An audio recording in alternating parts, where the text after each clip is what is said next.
Transports approaching a bear market this morning. Coronavirus impact on airlines is climbing as Southwest now warns on Q1.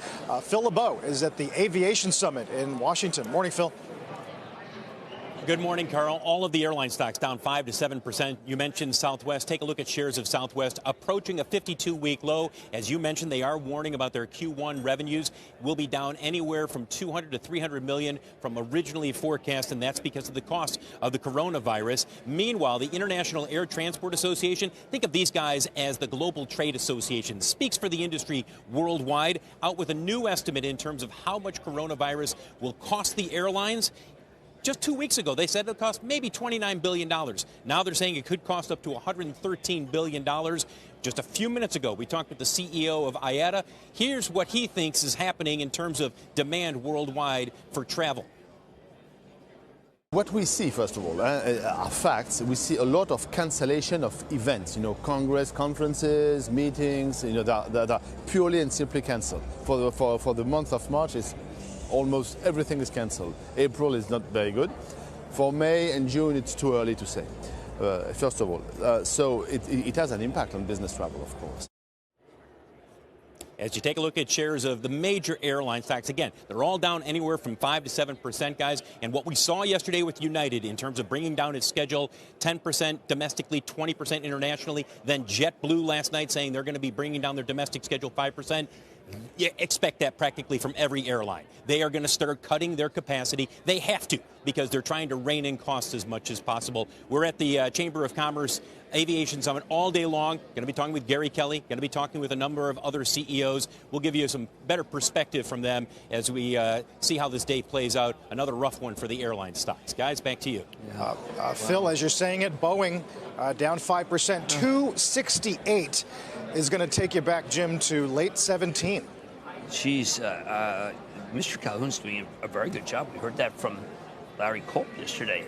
But I do think that your customers are controlling the situation right now. If your customers don't have are under stress, then theoretically this is not what business you want to buy shares in. Now, I think that actually, of course, Boeing has tremendous demand if they can get the MAX going. Right. And by the way, I don't think it has to be called the MAX. I think it can be called 737 because of all the changes they've made. And I remain optimistic that that plane flies this year. Phil, I know you're still there. When do we start looking at the balance sheets of these airlines? I know many of them are not levered particularly. Right. Don't have a great deal of debt at this point. They have obviously been quite healthy, but you look at a decline in American Airlines stock price of roughly 50% over the last 12 months and 38% in the last 3 months. David, generally speaking, the balance sheets of the North American airlines, they're pretty healthy. They're in good shape.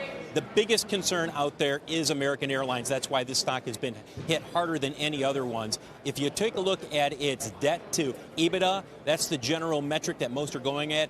It's 5.5 to 6 times, although that might be changing, obviously, as earnings will be under pressure, not only in the second quarter, but likely in the third quarter as well. The real concern in terms of airlines and potential bankruptcies, Southeast Asia. You've got a number of low-cost carriers. They need the revenue.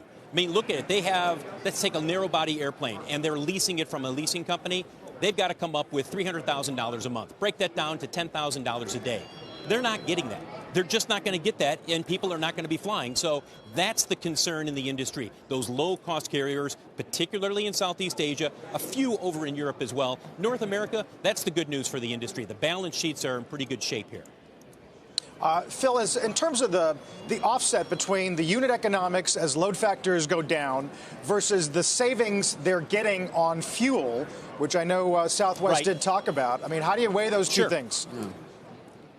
It helps. It definitely helps. But look, when you're seeing the dramatic drop, especially in corporate travel, guys, that's the bread and butter for the airlines. That's where they make their margins. It's not with the low-cost carriers. It's not you and I going down to Orlando. Yeah, they make a little bit of money off of that. That is not where they make most of their money. They're making it off of you and I going to New York or going to L.A. for a trip. And you and I have talked about this many times. There's no shortage of people who have said, I am being told by my company, you're not going. And there's nothing, this is not a case of the traveler not having confidence. This is corporate America saying, sit it down. You're not going on the road. Yeah.